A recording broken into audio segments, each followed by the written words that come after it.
Bon, ok, aujourd'hui je suis à Valenton, pas pour essayer cette superbe CB1100, même si l'envie est grande, ni pour essayer ce VFR 1200, même si là pareil, j'adorerais essayer cette machine, mais pour tester la version full de la GSX 8S. Mécaniquement, rien ne change, on a toujours ce bicylindre. En même temps, je dis ça, non. Le train roulant, châssis, rien ne change. Mécaniquement, c'est différent. On n'a pas 47 chevaux et demi, on en a 83 à 8500 tours minute. Le couple à 6800. Elle coûte 8900 €. Elle pèse 202 kg en ordre de marche. Et on va tout de suite aller voir à quel point c'est différent. Je fais très vite, hein, puisque je considère que c'est un complément de la vidéo de l'essai de l'A2.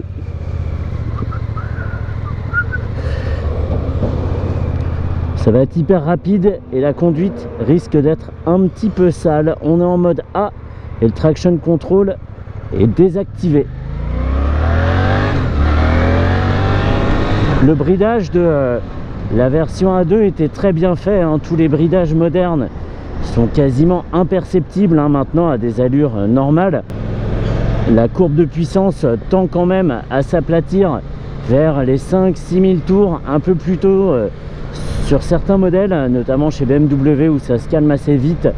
Mais chez Suzuki, j'avais pas ressenti de manque en roulant sur la version A2 plutôt que sur la version full. Donc c'est très bien, hein. Ça veut dire qu'on ne ressentira pas de frustration en roulant sur la version bridée. Je vais essayer, si j'y pense, si je claque pas tous les rapports trop rapidement, de rester un rapport en dessous, histoire d'avoir un régime un petit peu plus haut que la normale pour pouvoir exploiter un maximum de puissance. Ça sera sûrement mieux et pour les sensations et pour voir ce qu'elle a dans le ventre. Ah, c'est le super bazar aujourd'hui, hein.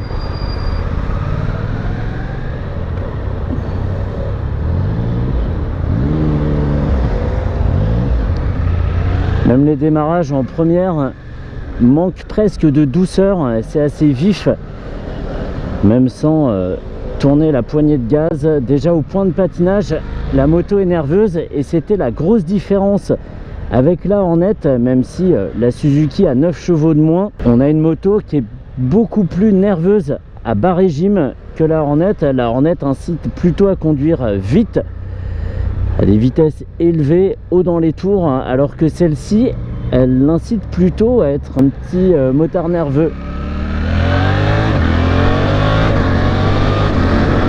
Et ce quick shift qui marche toujours super bien, il est de série, hein, je le rappelle, ça explique pas l'alourdissement de la facture comparé à ses deux concurrentes, la MT-07 et la Hornet à 7800 €, 8000 € je crois pour la Hornet maintenant. Mais c'est bien de l'avoir, c'est pas une option et c'est fort agréable, surtout quand il fonctionne bien comme ça. Incroyable ce monde.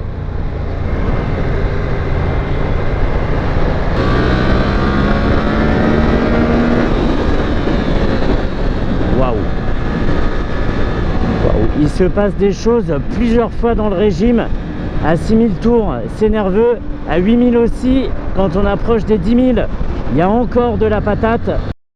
Et là, je suis à 7000 et ça repart. Là, à 8000. C'est super perceptible. Waouh, waouh. Il y a de la longe et c'est absolument pas linéaire. On sent plusieurs marches comme ça dans l'arrivée de la puissance.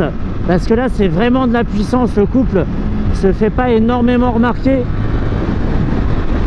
Mais c'est fou de surprise en fait. Wow. Là je suis resté en 4 exprès. Je suis à 6500 tours minute. Et elle est dingue. C'est vraiment pas linéaire. Il y a des surprises, je le disais, partout dans l'accélération. On est sur un escalier de puissance en fait. Ça fait des petites montées comme ça. C'est pas rare, mais sur une machine de cette catégorie là, bah finalement c'est pas si courant que ça.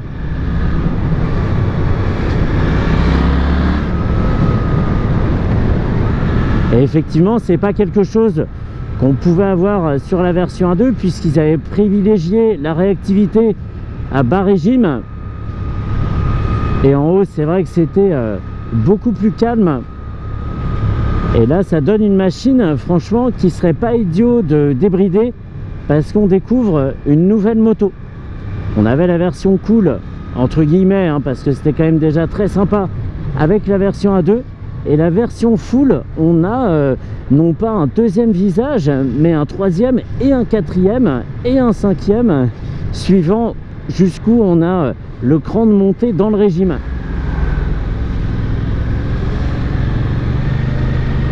Le train avant, cela dit, quand on est en charge comme ça, en pleine accélération, a tendance à devenir un petit peu léger.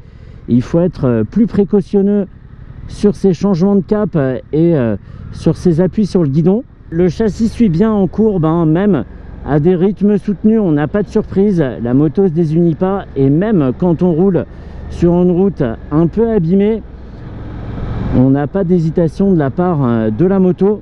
Le placement est bon et elle suit son cap sans souci. On n'a pas de sous-virage, de trajectoire qui s'élargit. Elle est vraiment très agréable. Et elle bondit hein, dès 4000 tours. On a une moto qui a réagi déjà très bien. Et le top, ce sera de garder le régime à 6000 tours. Ce qui n'est pas très élevé. Hein. Étant donné qu'on a une entrée de zone rouge à 9750 tours minute, c'est pas très élevé. Là je suis toujours en 4, je suis à 6000 tours justement, je vais me préparer à accélérer. Ouais, là à nouveau, là encore.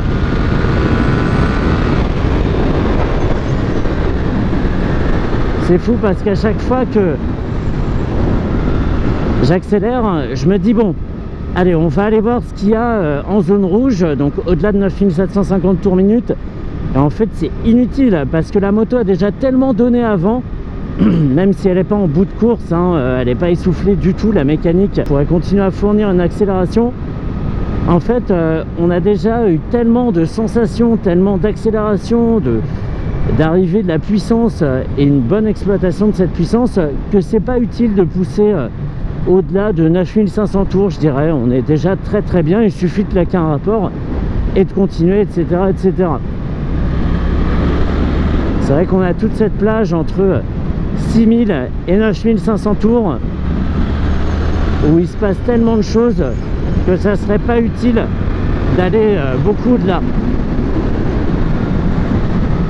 Et j'hésite même pas à avoir des accélérations franches en courbe parce que tout suit très bien.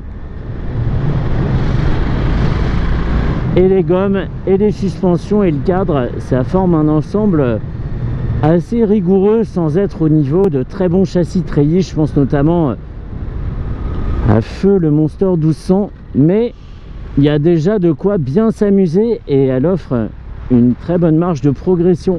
Le modèle A2 très bien, mais le modèle full, aïe aïe aïe, et surtout avec le gros avantage qu'il n'y a pas plusieurs versions de la machine. Il n'y a pas la 47.5 qu'on débride et ça donne un 95, et on a un autre modèle comme avec la Street Triple par exemple qui fait 115. Là on sait que si on la débride, on a déjà le maximum et une moto pensée pour ça, donc c'est parfait, parfait, parfait.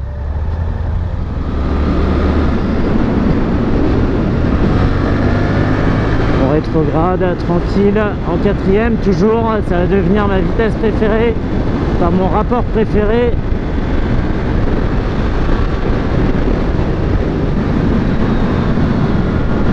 Ça va me demander beaucoup de travail de floutage, tout ça.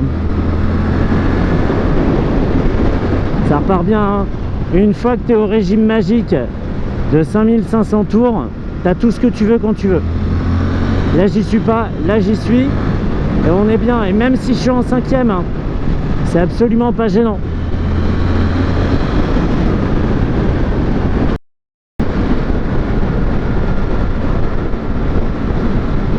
Waouh!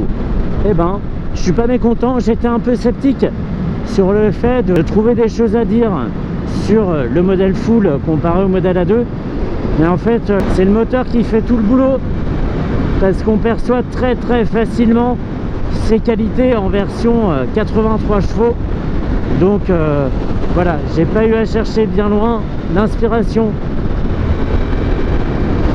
Allez, je vais retourner chez ABR à Valenton pour rendre sa moto à Rebecca.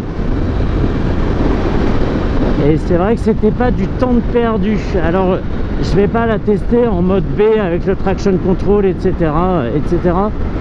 Je vais en rester là, c'était déjà parfait.